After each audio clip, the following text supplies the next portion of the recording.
Shalom, salam damai sejahtera bagi kita semua. Salam hangat para sahabat suara Sangkakala The Voice of Restoration 107,9 FM bersama saya Pastor Guntur Irianto. Kembali dan selamat bergabung dalam program Obras, obrolan santai. Ya, hari ini saya punya sesuatu yang istimewa dan saya rindu membagikan kepada kita semua. Sebelum kita memulai, ingatlah untuk menjadi bagian dari komunitas Radio Suara Sangkakala. Oke ya? Sebab dengan memberikan dukungan, baik like, subscribe, dan pastinya juga jangan lupa untuk share gitu ya. Bagikan ke teman-teman Anda sekalian. Semakin banyak yang bergabung, semakin seru tentunya. Ya, selamat datang bagi pendengar terkasih dari Radio Suara Sangkakala God Lovers. Nah, pasti di antara sahabat semua God Lovers ya, banyak yang setia mendengarkan program-program dari Radio Suara Sangkakala. Hari ini ada kesempatan emas untuk menjadi bagian dari keluarga Radio Suara Sangkakala Malang. Apa itu?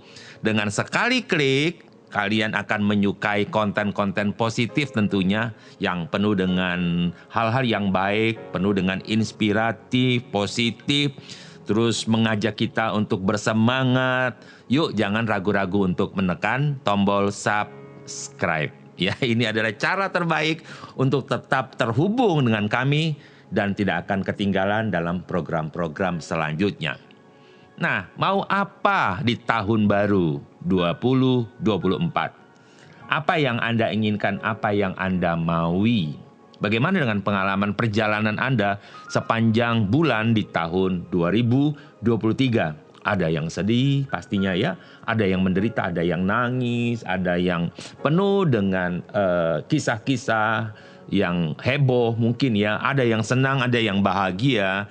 Tetapi pertanyaan ini adalah, mau apa Anda di tahun 2024? Yang pertama yang ingin saya bagikan kepada kita menjadi obrolan kita adalah Anda punya kesempatan baru dalam Kristus. God Lovers, Anda punya kesempatan baru dalam Kristus di tahun 2024. Wah, keren ini ya. Tentu ini sebuah berita yang baik, good news. Ya, sesuatu yang akan membawa kita untuk tahu bahwa setiap hari ada kesempatan demi kesempatan yang akan kita dapatkan di dalam Kristus. Saya akan mulai dengan satu ayat yang tertulis dalam 2 Korintus 5 ayat 17 Indonesian Modern Bible. Dikatakan begini, dan ini mengingatkan kepada kita God Lovers bahwa siapa yang ada di dalam Kristus, ia adalah ciptaan baru. Semua yang lama sudah berlalu, sesungguhnya semua yang baru sudah datang. Jadi ingat, ada sebuah kesempatan baru di tahun 2024 bagi kita yang ada di dalam Kristus.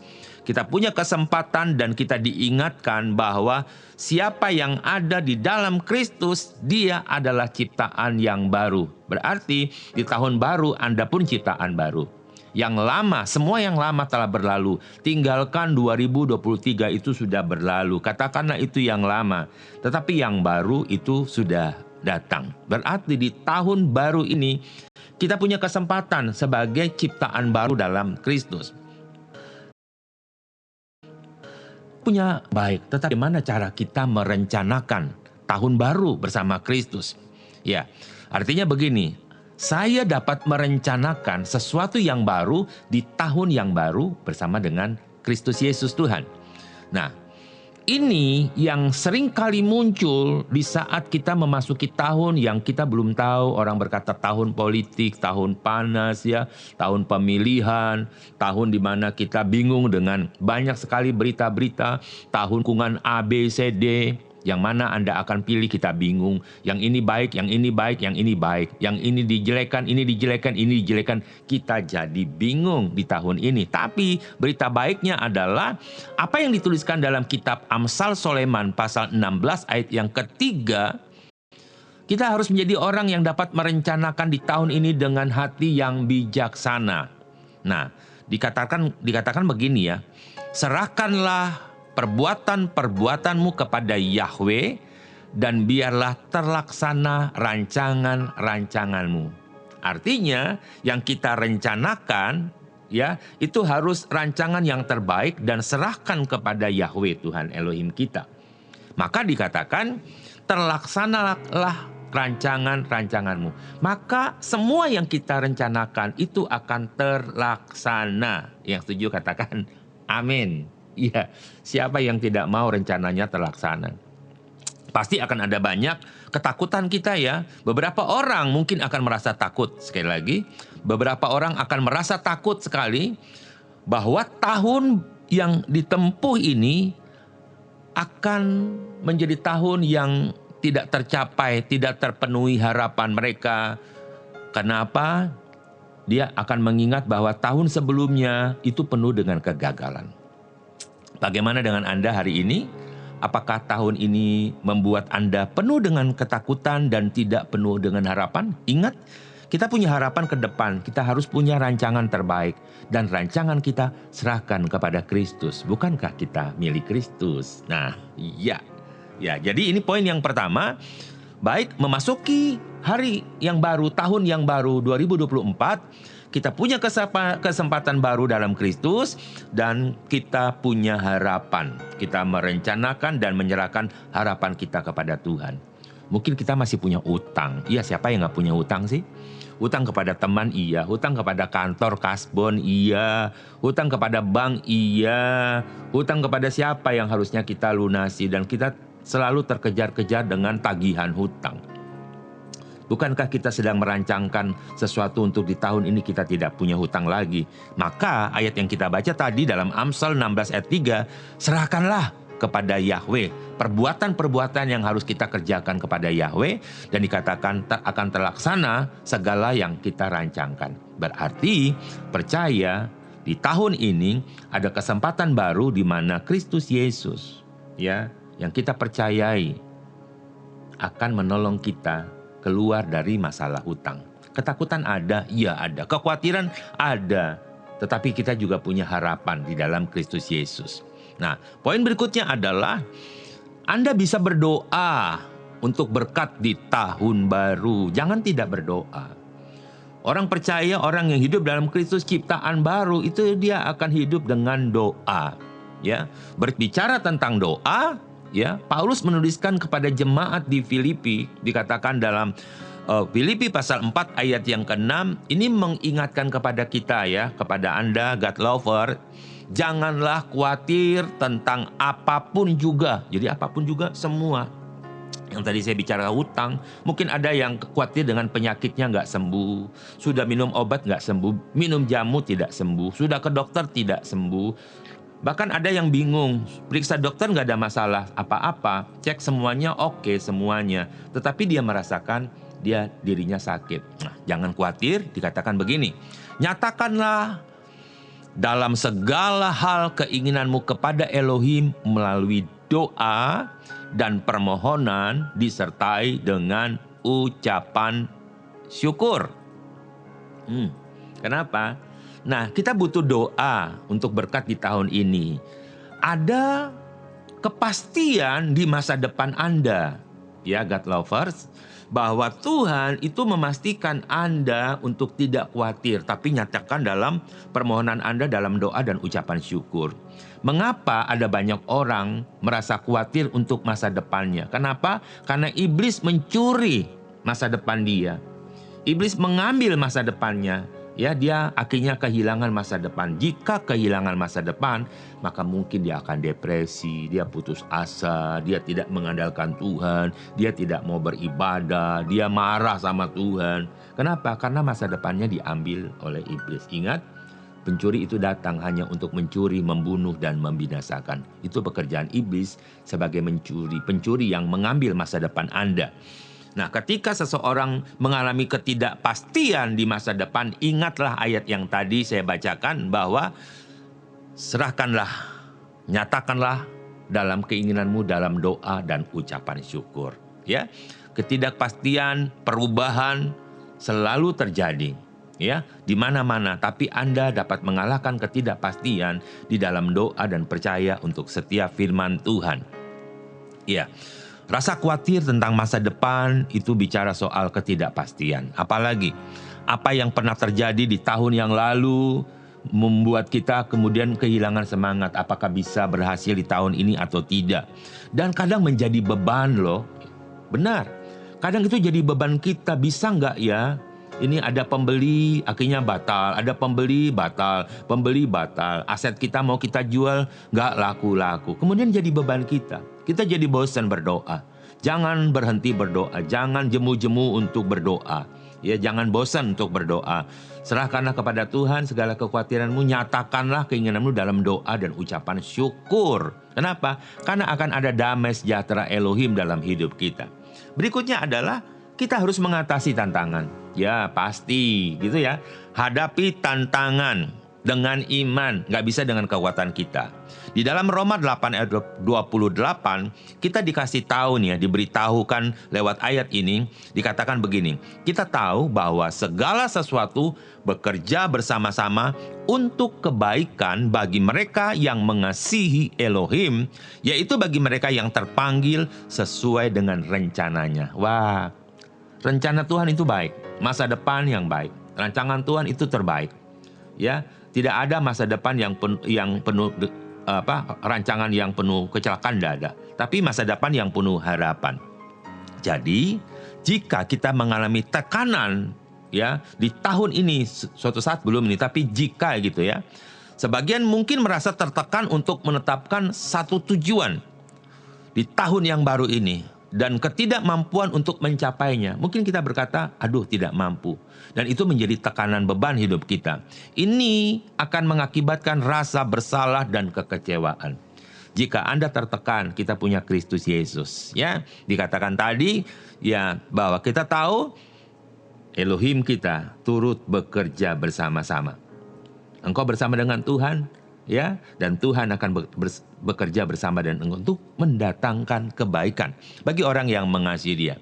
Jadi selalu ada kepedulian dari Tuhan kita yang mengasihi kita.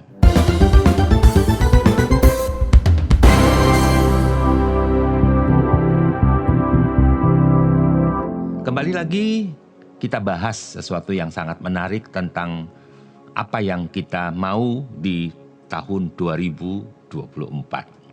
Ya, tentu saja ada kesulitan, tidak mulus-mulus perjalanan kita. Perubahan kadang meskipun positif dalam jangka waktu yang panjang bukan berarti tidak diikuti oleh kesulitan. Itu sebabnya mari kita menyesuaikan diri kita. Beberapa orang mungkin akan merasa tidak nyaman, cemas dengan perubahan besar dalam hidup mereka. Ya, untuk mengubah kembali pola kita, prinsip kita, cara kita, bentuk semua itu memang butuh waktu. Tapi di sini saya mau katakan kepada kita bahwa kesulitan dalam perubahan itu bisa kita lalui. Ada cara yang membuat kita bisa melewati, yaitu tujuan. Jika Anda punya tujuan hidup di tahun 2024 atau 2024, maka sebagaimana kitab Amsal Sulaiman menegaskan kita dalam Amsal 3 ayat yang ke-6, menegaskan kepada kita dalam segala hal yang engkau lakukan, akuilah Dia, maka Dia akan mengarahkan dan meluruskan jalanmu. Ya, akui ada Tuhan dalam hidupmu. Akui engkau punya Tuhan yang hebat, yang hidup, yang perkasa, yang besar, yang menciptakan alam semesta, yang siap menolong Anda dan siap mengasihi Anda setiap saat. Itu sebabnya setelah engkau mengakui Dia, maka Dia mengarahkan dan meluruskan jalanmu. Kesulitan memang pasti ada, faktor-faktor eksternal pasti ada yang mempengaruhi perjalanan hidup kita. Tapi jika kita punya tujuan di dalam Kristus, semua kesulitan dapat kita lewati bersama-sama. Mulailah berbicara dari pengalaman pribadi Anda. Saya ingin berbagi pengalaman saya kepada Anda. Ya, di tahun-tahun yang lewat, kita telah menerima anugerah kebaikan Tuhan. Selalu ada naik turun. Ya, menabur dengan air mata akan pulang bersorak-sorai, ya, pulang bersorak-sorai dengan berkas-berkasnya, ya. Ada sesuatu yang kita kerjakan, ya, seperti istilah berakit-rakit ke hulu, bersenang-senang kemudian, bersakit-sakit dahulu, bersenang-senang kemudian. Kemungkinan istilah itu juga dialami oleh banyak orang. Nah, mengucap syukur dalam segala sesuatu ini sesuatu yang sangat penting, sehingga dalam keadaan apapun juga kita belajar mengucap syukur. Jika Tuhan membawa Anda di tahun 2024, mengucap syukurlah jika Anda dan saya masih diberikan anugerah untuk hidup. Itu artinya kita harus bekerja dan berbuah banyak. Tantangan pribadi tentu saja banyak kesulitan hidup. Mungkin Anda berkata, banyak pekerjaanku di 2023 yang belum terselesaikan. Apakah bisa selesai di tahun 2024? Tetap tenang di tahun ini, ya. Percaya sumber kekuatan kita adalah Kristus Yesus Tuhan. Jangan khawatir, ya. Bahkan di dalam 1 Tesalonika pasal 5 ayat 18 dikatakan begini, kita diajarkan untuk dalam segala keadaan mengucap syukurlah, karena inilah kehendak Elohim dalam Kristus Yesus Tuhan. Wah, ada sebuah tujuan di mana dalam tujuan itu kita belajar mengucap syukur dalam segala hal. Ya, tadi saya katakan kesulitan pasti ada, perubahan-perubahan pasti ada. Jika itu menuju kepada perubahan yang positif, tetap tenanglah, percayalah bahwa engkau akan melihat perubahan itu akan terjadi. Paulus berkata, aku telah mengakhiri pertandingan yang baik. Ya, aku telah menyelesaikan semua dengan baik. Ya. Dia berkata dia telah memulai dengan iman dan telah mengakhiri dengan iman. Ya, jadi perjalanan hidup kita dengan iman. Iman itu apa? Iman adalah dasar dari segala sesuatu yang kita percayai dan bukti dari segala sesuatu yang belum kita lihat.